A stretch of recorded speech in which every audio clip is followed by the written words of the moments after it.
आज हम लोग पढ़ेंगे, देखो, अंतःस्रावी ग्रंथियाँ।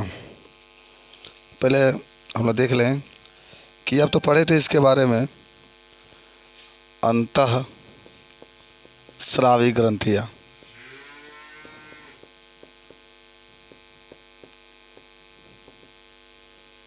देखो, हम बताए थे कि जो अंतःस्रावी ग्रंथियाँ होती है यह भी एक थैली के रूप में पाई जाती है, शरीर के अंदर पाया जाता है। और इससे क्या निकलता है? हार्मोन से निकलता है। और ये मुख्य रूप से अंतःस्रावी ग्रंथियाँ जो होती है जंतुओं में अधिक पाई जाती है, पादपों में इसकी संख्या क्या होती है? कम होती है। यह हार्मोन्स स्रावित करती है जो हमारे शरीर के अंदर जितने भी क्रियाएं होती है उसको संचालित करते हैं। और आपको याद होगा कि हार्मोन्स के कमी के कारण और अधिकता के कारण हमारे शरीर में अनेक रोग हो सकते हैं। ठीक है, समझे बात को।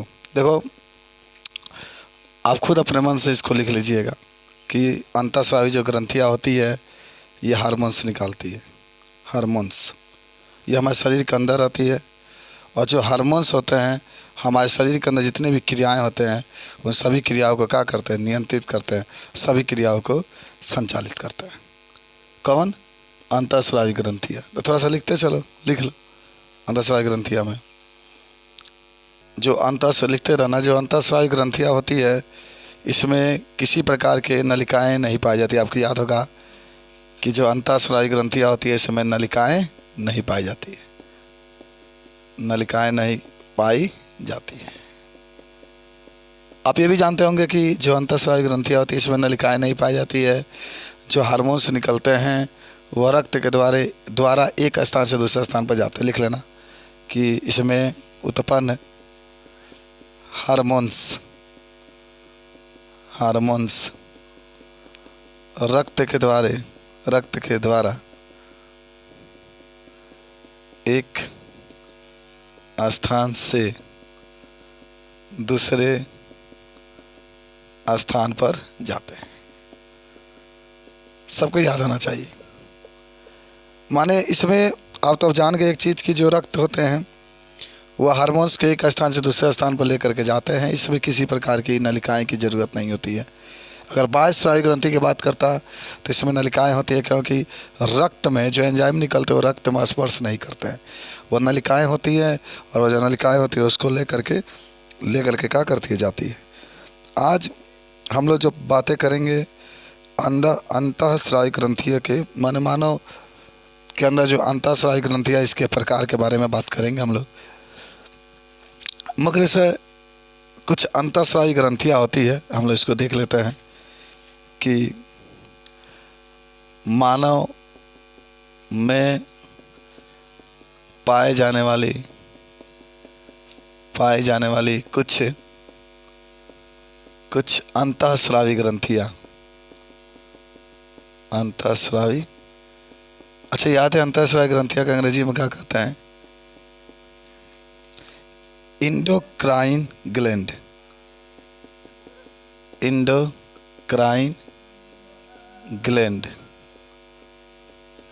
Endocrine gland. देखो, जो अंतःस्रावी ग्रंथियाँ होती है ये मुख्य रूप से कई प्रकार की होती है। कुछ ग्रंथि पहले आपका है पीयूष ग्रंथि। पीयूष माने क्या होता है? पीयूष के प्रवाची अमृत होता है। अभी अमृत की मैं बात कर रहा था। यानी इंसान अकेले सफल नहीं हो सकता है, उसे समाज के साथ चलना चाहिए, समाज के साथ मिल करके चलना चाहिए तो सफल हो सकता है। वही पीयूष होता है, पीयूष ग्रंथि, जिसको आप अंग्रेजी में पिट्यूटरी ग्लैंड कहते हैं। तो लिख लेना पिट्यूटरी ग्लैंड।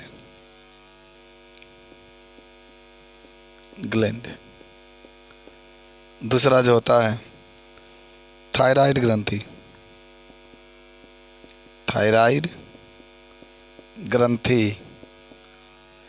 जिसको आप अंग्रेजी में भी लिख सकते हैं। अंग्रेजी में थायराइड ही होता है, हालांकि ग्रंथि के अंग्रेजी में ग्लैंड कहते हैं, आप याद रखिएगा इसको। तीसरा होता है पैराथायराइड ग्रंथि। पैराथायराइड ग्रंथि पैरा थायराइड ग्लैंड। 4 नंबर है अधिभृगु ग्रंथि। अधिभृगु ग्रंथि जिसको आप एड्रिनल ग्लैंड कहते हैं। एड्रिनल ग्लैंड कहते हैं। 5 नंबर आपका होता है थाइमस ग्रंथि। थाइमस ग्रंथि। अच्छा, हमको लगता है इसको केमिस्ट्री में हम लोग पढ़े थे ना जी, 12 के जीवाणु जो पढ़े थे ना, उसी में हम लोग जिक्र किए थे। और 6 नंबर आपका है पीनियल काय। पीनियल काय, जैसे अंग्रेजी में पीनियल बॉडी कहते हैं।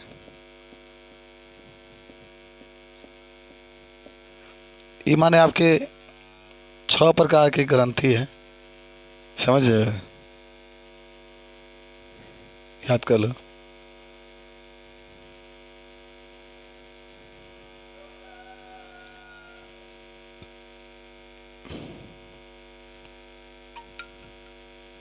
हो गया।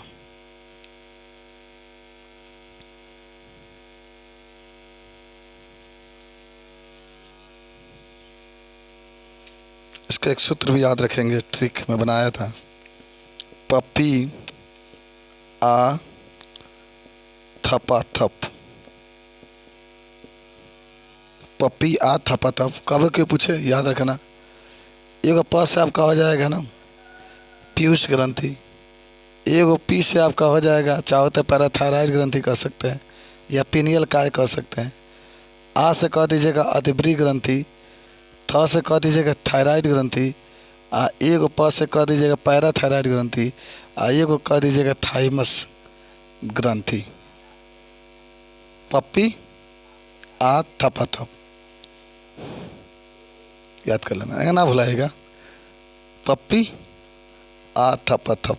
एगो प से क्या हो जाएगा आपका पीयूष ग्रंथि, एगो पी से आपका पीनियल काय कह सकते हैं, आ से आपका अधिभृगु ग्रंथि, एगो थ से थायराइड ग्रंथि, प से पैराथायराइड ग्रंथि, एगो थ से थाइमस ग्रंथि।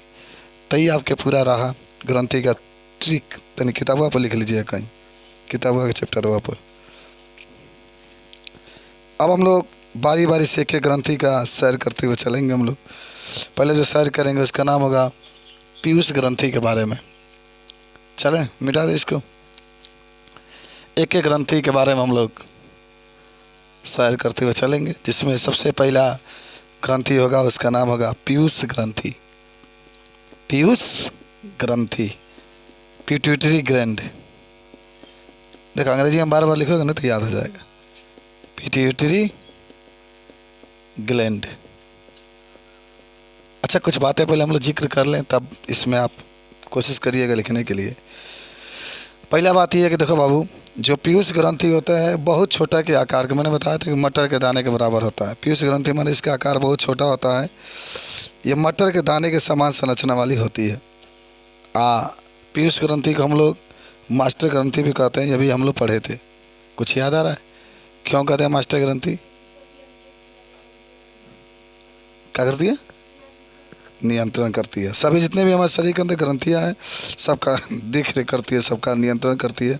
इसलिए हम इसको क्या कहते हैं? मास्टर ग्रंथि कहते हैं। और ये कहाँ पाई जाती है? मस्तिष्क में पाई जाती है।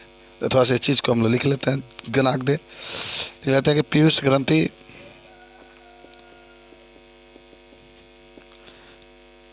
छोटे आकार की ग्रंथि है। छोटे आकार की ग्रंथि है जो मटर के दाने के समान होती है। यह ग्रंथि मस्तिष्क में पाई जाती है। यह ग्रंथि मस्तिष्क में पाई जाती है, आपको याद भी होगा। ये ग्रंथि सभी अंतः स्रावी ग्रंथियों का देख रेख करती है। इसलिए इसे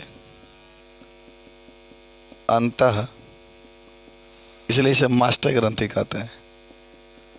मास्टर ग्रंथि कहते हैं। नोट कर ले इसको। खूब पढ़ना है तुम लोग को, ठीक है? खूब ज़्यादा, जितना पढ़ सकते हो तुम लोग। आइए अब देखो, पीयूष ग्रंथियों के अंदर से कुछ हार्मोन्स निकलते हैं। आपको याद होगा, पीयूष ग्रंथि, जितने भी ग्रंथियां हैं जो अंतःस्रावी ग्रंथियां होती है, अपने शरीर के अंदर से क्या निकालती है, माने अपने अंदर से हार्मोन्स निकालती है। तो पहले हम लोग पीयूष ग्रंथि से कुछ हार्मोन्स निकलते हैं। उस हार्मोन्स का जिक्र करते हुए लिखा गया है। देखो, पहला जो हार्मोन्स होता है जो पीयूष ग्रंथि से निकलता है, उसका नाम है वैसोप्रेसिन। अब पूरा याद करना, ठीक है ना? पीयूष ग्रंथि जो देख रहे हैं, इससे हार्मोन्स निकलता है। जो पहला हार्मोन्स होता है उसका नाम होता है वैसोप्रेसिन अथवा एंटी डायरियोटिक हार्मोन्स। पहला होता है वैसोप्रेसिन, या इसी को हम लोग कहते हैं एंटी डाययूरेटिक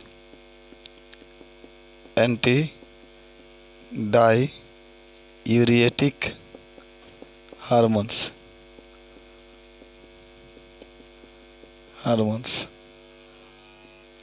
अच्छा देखो तनी, इसके बारे में पहले हम लोग जिक्र कर लेते हैं, अब इसके बारे में समझेंगे। ये देख लो, इसका शॉर्टकट में हम लोग ADH भी कहते हैं। ADH पूरा नाम बताओ ADH के।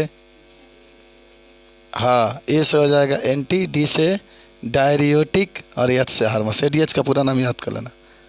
तुम लोग को बस यही है ना कि तनी कुछ बन करके आओ, ठीक है? एकदम लगे कि हाँ, ऐसे बात तो मिले ही होंगे आप लोग को।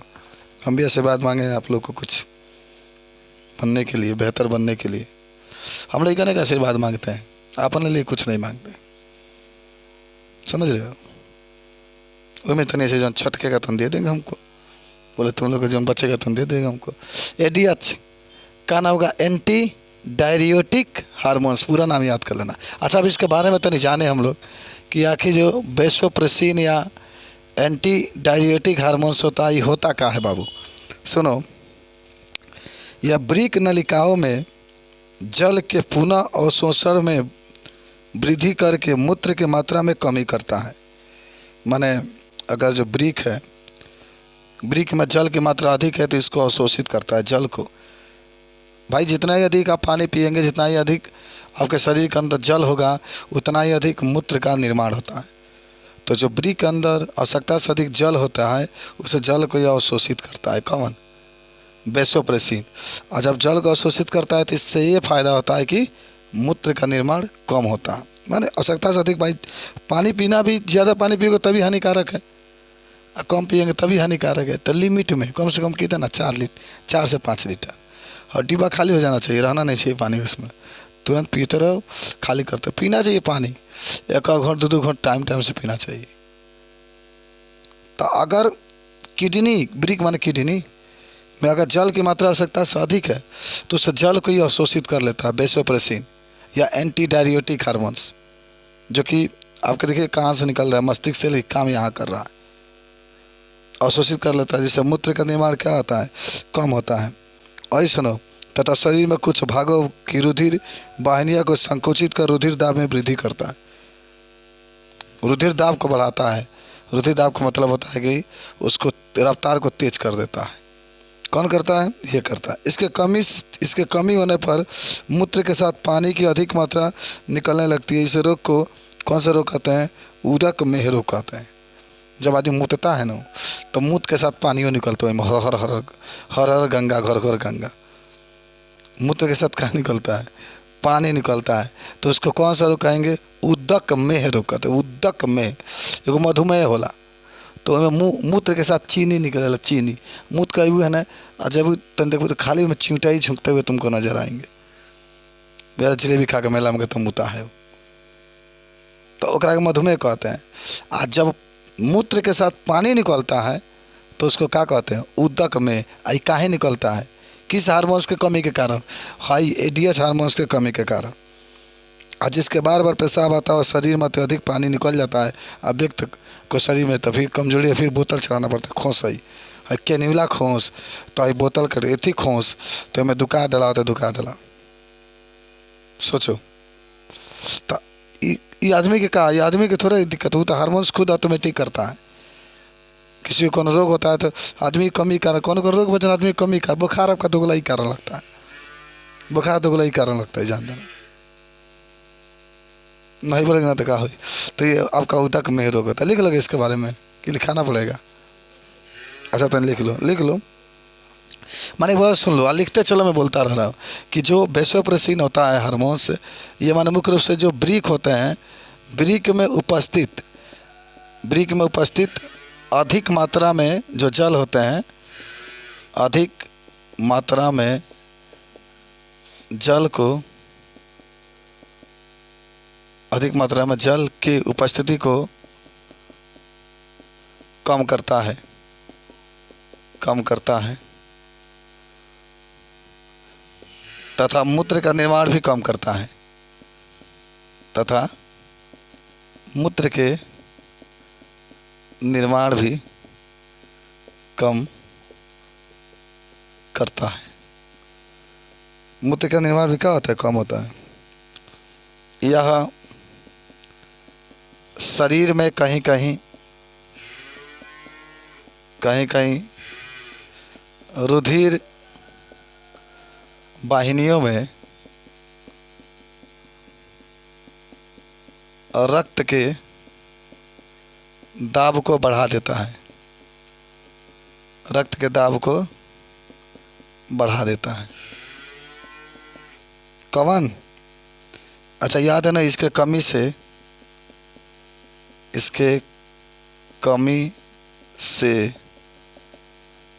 मूत्र के साथ जल भी बाहर निकलता है, जल भी बाहर निकलता है,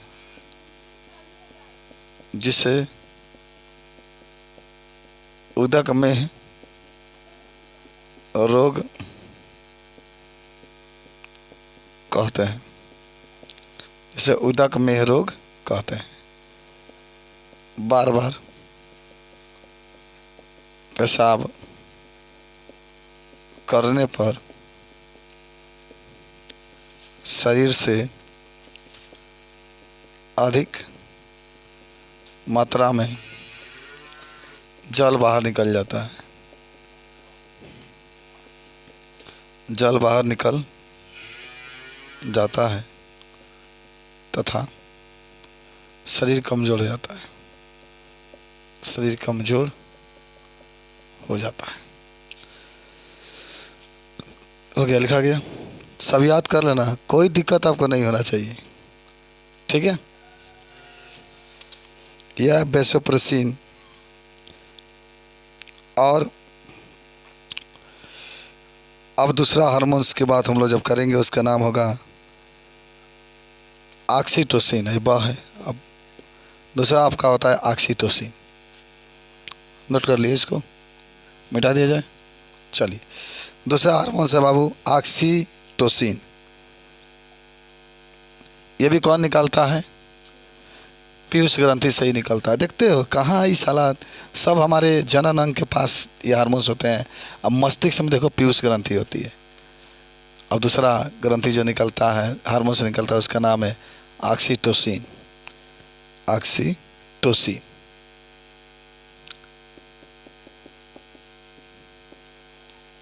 ऑक्सीटोसिन। अच्छा, इसकी बात हम लोग करेंगे कि आखिर जब बात हो रही ऑक्सीटोसिन की तो आप इसके बारे में क्या बता सकते हैं। देखो, पहला कुछ बातें हम इसमें सीखते हैं कि ये गर्भावस्था में गर्भाशय के पेशियों के संकुचन को प्रेरित कर प्रसव पीड़ा उत्पन्न करता है। अच्छा, देखते हैं किसी औरत में ऑक्सीटोसिन अगर कम हो गई ना तो उसके अंदर दर्द होता ही नहीं है। पूरा समय पूरा हो गया ना, गर्भकाल पूरा हो गया, लेकिन दर्द होता ही नहीं है बेचारी को। तो फिर ऑपरेशन के समय आ जाता है ऑपरेशन के। लेकिन अब तो सब लोग जागरूक हो चुके हैं, तो 4 बार जांच कराने के बाद ही पता चल जाता है कि इसमें ऑक्सीटोसिन की कमी तो नहीं है। कमी होता है फिर डॉक्टर दवाई चला देता है, सही हो जाती है। तो प्रसव के बारे में तो आप जानते ही होंगे कि जब बच्चा होने वाला होता है तो औरतों में जो दर्द वगैरह होते हैं उसी को हम लोग प्रसव कहते हैं, जिस दिन बच्चा होने वाला होता है। तो स्त्रियों के अंदर जो प्रसव उत्पन्न करता है उस हार्मोन्स का नाम है ऑक्सीटोसिन। और आपको बता दें, स्त्रियों में शिशु जन्म के समय गर्भाशय के ग्रीवा का चौड़ा भी यही करता है। कौन? ऑक्सीटोसिन। आपको याद है ग्रीवा कहाँ पाया जाता है? योनि के ऊपर। अच्छा, इसी ग्रीवा में कई बार प्रश्न पूछा जाता है कि स्त्रियाँ कापटी का नाम आप सुने होंगे। कापटी का इस्तेमाल किया जाता है कि जो शुक्राणु होता है अंडाणु के पास ना जाए। तो कई बार प्रश्न पूछा जाता है कि कापटी का स्त्रियाँ यूज कहाँ करती है? ग्रीवा में करती है। ग्रीवा का जैसे पतला है ना, तो बच्चा उसी रास्ते से आना है। ग्रीवा से होता हुआ योनि से होता हुआ बाहर आएगा। तो जब बच्चा होने वाला होता है, जब उसका गर्भकाल पूरा हो जाता है, जब बच्चा होने वाला होता है, तो उस ग्रीवा को चौड़ा करने का जो कार्य करता है वही कौन का हार्मोन? ऑक्सीटोसिन करता है। बहुत दिक्कत होता है उस समय। और जब बच्चा जन्म ले लेता है तो दूध का स्राव का मतलब होता है दूध को बाहर निकलने का जो प्रेरणा देता है, जो दूध को बाहर निकलने के लिए जो प्रेरित करता है, उसका भी ऑक्सीटोसिन। इसमें देखो 3 कार्य ऑक्सीटोसिन को बताया गया है। ऑक्सीटोसिन का इसका मतलब प्रमुख रूप से कार्य आप जो देखेंगे वो बच्चे के लिए ही है, बच्चे के जन्म के समय ही है। पहले तो आपने ये कार्य देखा कि जो ऑक्सीटोसिन होता है वह प्रसव को प्रेरित करता है, प्रसव की क्रिया को शुरुआत करता है। जिस दिन बच्चा उत्पन्न होने वाला होता है उस दिन जो दर्द वगैरह जो होता है वह जो हार्मोन्स दर्द को शुरुआत करता है वह होता है ऑक्सीटोसिन, पहला बात। दूसरा, आपने ये देखा कि जब बच्चा बाहर निकलने वाला होता है तो स्त्रियों के जो ग्रीवा होती है उसको चौड़ा करने का जो कार्य करता है वो भी कार्य कौन करता है? ऑक्सीटोसिन। और तीसरा, आपने ये देखा कि जब स्त्री बच्चा को जन्म देती है तो उसके अंदर जो दूध उत्सर्जन होता है, जो दूध को बाहर निकलने का प्रेरित करता है या उत्सर्जित करता है, वह उसमें भी आपके ऑक्सीटोसिन का प्रमुख योगदान होता है। तो तीनों बात को लिख लीजिए, अभी अपने मन से लिखा जाएगा ना, लिख लो गंदे अपने हिसाब से। ये तो लिखे होंगे कि गर्भावस्था के पूर्ण होने के बाद प्रसव की शुरुआत ऑक्सीटोसिन करता है। गर्भावस्था पूरी हो गई है, 9 महीने 7 दिन, 9 महीने 8 दिन, 9 महीने 10 दिन, तो प्रसव को उत्पन्न करने वाला जो हार्मोन्स होता है आपका ऑक्सीटोसिन होता है। बच्चे के जन्म के समय ग्रीवा को चौड़ा करने का कार्य ऑक्सीटोसिन करता है, स्त्री के अंदर पाया जाता है। और ये दुग्ध ग्रंथियों से दुग्ध स्रावन में सहायता करता है। सबको याद है? बता दोगे ना? तीनों चीज़ आप लोग लिख लिए होंगे। अब आपके पास आता है बाबू 3 नंबर ग्रंथि, जिसका नाम होता है वृद्धि हार्मोन्स। कौन हार्मोन्स? वृद्धि हार्मोन्स। अंग्रेजी में आप इसको कहते हैं ग्रोथ हार्मोन्स। मिटा दें, वृद्धि हार्मोन्स अंग्रेजी में क्या कहते हैं इसको? ग्रोथ। अब इसमें कुछ बातें होती है। तीसरा है वृद्धि हार्मोन्स, अंग्रेजी में इसको कहते हैं हम लोग ग्रोथ हार्मोन्स। हार्मोन होता है GH, इसका शॉर्टकट फॉर्म होता है। अब इसमें जो होता है बाबू, पहला जो होता है उसका नाम होता है सोमैटोट्रॉपिक।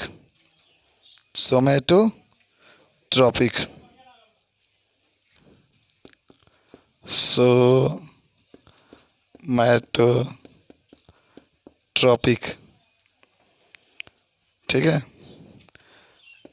STH, सोमैटोट्रॉपिक, जिसको हम लोग कहते हैं STH। ठीक है।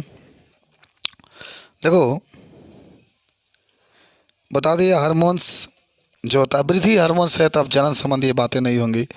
शरीर में वृद्धि कैसी होती है, शरीर में हड्डियाँ जो होती है कैसे मजबूत होती है, उसके बारे में हम लोग चर्चा इस वृद्धि हार्मोन्स में, जिसके पहले आपको सोमैटोट्रॉपिक की बात होती है, यानी इसका पूरा नाम होगा देखो यस होगा सोमय सोमय, और टिस होगा ट्रॉपिक सोमैटो, टिस होगा ट्रॉपिक, और एच से हार्मोन्स होता है सोमैटोट्रॉपिक हार्मोन्स। अच्छा, इसमें क्या होगा कि हार्मोन्स उत्तक तथा हड्डियों की वृद्धि में नियंत्रित करता है। उत्तक आप जानते होंगे कोशिकाओं का एक समूह होता है जो हमारे शरीर में विशेष स्थानों पर विशेष कार्य करता है, उसको उत्तक कहते हैं। आपके सर और हम भी पढ़ाए थे। तो यह हार्मोन्स उत्तक तथा हड्डियों की वृद्धि में को नियंत्रित करता है। यह शरीर के कोशिकाओं में आरएनए, डीएनए तथा प्रोटीन संश्लेषण को प्रेरित करता है। उत्तक को क्षय को रोकता है। इसके अल्प श्रावण से व्यक्ति बौना रह जाता है और अति श्रावण से अनुपातिक भीमकाय हो जाता है। बड़ा दिक्कत है बाबू सोमैटो। ज़्यादा कम हो जाएगा तो बावना हो जाएंगे, आज ज़्यादा निकल गया तो ऐसे हो जाएंगे, खूब भीमकान एकदम मोटा हो जाएंगे, खूब तगड़ा हो जाएंगे। बात समझ रहे हो? अगर हम चाहें नहीं तो 2 महीने में बहुत मोटे हो जाएंगे, 2 महीने के अंदर। कहो तो बता दे कारण ना, लगेंगे आप इस्तेमाल करने। अरे लड़कियां तो खाना ही नहीं खाती है कि हम मोटे हो जाएंगे तो बड़ी दिक्कत होता है, कई बार खाना छोड़ देती है कि इससे भी पतली हम हो जाएं। कंप्लेन आता है कि देखिए ना सर, वो भी ना खाए हुई जाती है, कहती है कि नहीं हम मोटे हो जाएंगे सर जी, हमको मोटे कहते हैं। ये बात सही है? होता है। रहता बहुत मोट था लेकिन अब छोड़ दिया।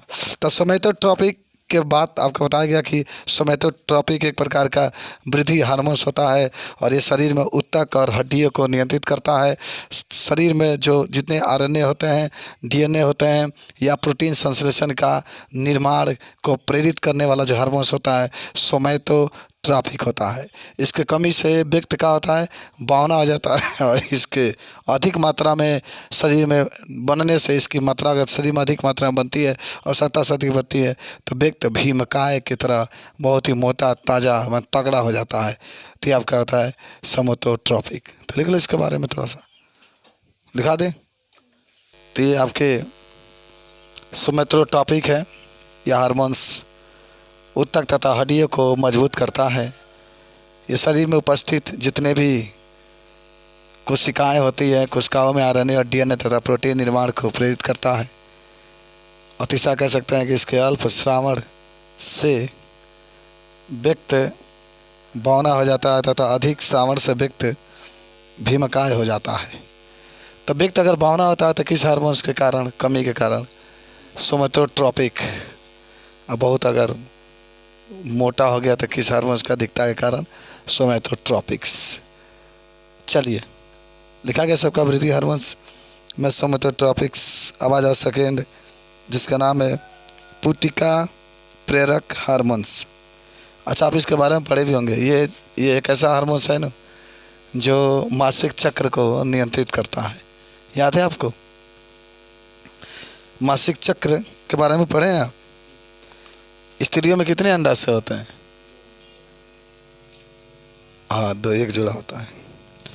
तो अब आते हैं हम लोग चौथा नंबर हार्मोन, जिसका नाम होगा पुटिका प्रेरक हार्मोन्स। पुटिका प्रेरक हार्मोन्स, इसको अंग्रेजी में कहते हैं फॉलिकल स्टिमुलेटिंग हार्मोन्स। फॉलिकल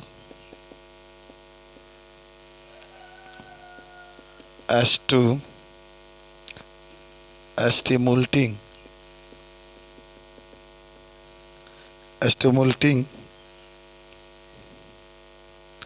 मुलेटिंग है बाबू, ये कर लेना। हार्मोन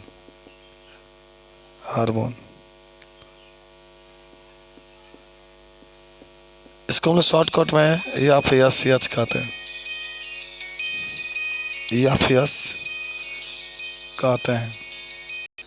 ये ना पहला ही बात होगा कि पुटिका जो फॉलिकल हार्मोन्स होता है, ये स्त्रियों में जो ग्रेफियन पुटिका का नाम सुने हो? अरे आप पढ़े तो होंगे, इस तरीके से चित्र बनाए होंगे। तुम लोग कहाँ भुला जाते हो सब धीरे धीरे इस तरीके से। अच्छा, याद आ रहा है? यहाँ अंडा से होता था, ऐसी को तो हम लोग कहते हैं पुटिका। ये वाला ग्राफियन पुटिका यही तो है। ये गर्भाशय होता है आपका। कुछ याद आया? तो क्या होता है ना, पहला ही बात होता है इसका, जो पुटिका प्रेरक हार्मोन्स होता है। यह जो होता है स्त्रियों में, यह अंडाशय की ग्राफियन पुटिका के वृद्धि और विकास, अंड जनन तथा मादा हार्मोन्स एस्ट्रोजन के स्रावण को प्रेरित करता है। यह पुरुषों में वृषण के शुक्र जनन नलिकाओं की वृद्धि तथा शुक्राणु जनन को प्रेरित करता है। अच्छा, शुक्राणु जनन इस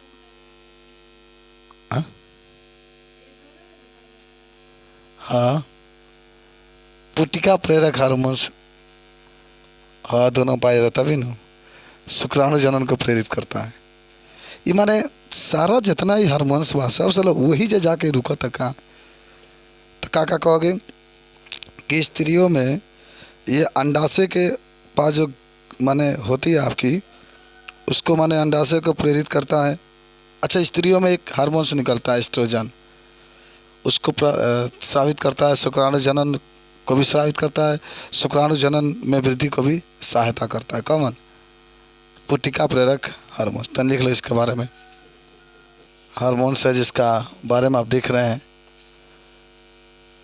का इसका फंक्शन होता है। जब इसके बारे में आपसे पूछे तो का बता सकते हैं कि पुटिका प्रेरक हार्मोन, जिसको फॉलिकल स्टिमुलेटिंग हार्मोन्स कहते हैं, यह स्त्रियों में अंडाशय के ग्रेफियन पुटिकाओं की वृद्धि और विकास करता है।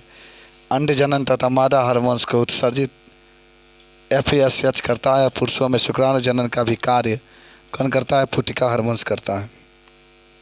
ठीक है, पुटिका हार्मोन्स ही करता है। चलो अगला आ जाओ। नेक्स्ट हार्मोन्स जिसका नाम है थायराइड प्रेरक हार्मोन्स, या इसी को थायरोट्रोपिक हार्मोन्स कहते हैं। लिखा गया है ये ना। तो चलो 5 नंबर है। तो यह तो खाली पीछे ग्रंथि, बहुत बड़ा टॉपिक इसका है भाई। थायराइड प्रेरक हार्मोन्स, थायराइड प्रेरक हार्मोन्स। तो थायराइड के टी प्रेरक को अंग्रेजी में हम लोग जानते ही होंगे स्टिमुलेटिंग कहते हैं, और हार्मोन्स के TSH भी इसको कहा जाता है। अब देखो ध्यान से, इसके बारे में कोई आपसे पूछे क्या होता है तो आप इसके बारे में क्या बताएंगे कि आखिर जो ये हार्मोन्स होता है इसका क्या फंक्शन होते हैं, क्या कार्य होते हैं। ये पहले तो जानो कि थायराइड ग्रंथि की वृद्धि और श्रावण क्रिया को प्रेरित करता है। समझ रहे ना? माने इसका जो बस इतना कार्य है कि जो अभी आप पढ़ेंगे आगे, पीयूष ग्रंथि के बाद सेकेंड वही है, ये थायराइड ग्रंथि को प्रेरित करता है।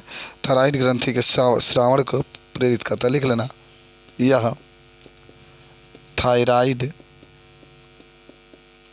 ग्रंथि के श्रावण को प्रेरित करता है, प्रेरित करता है।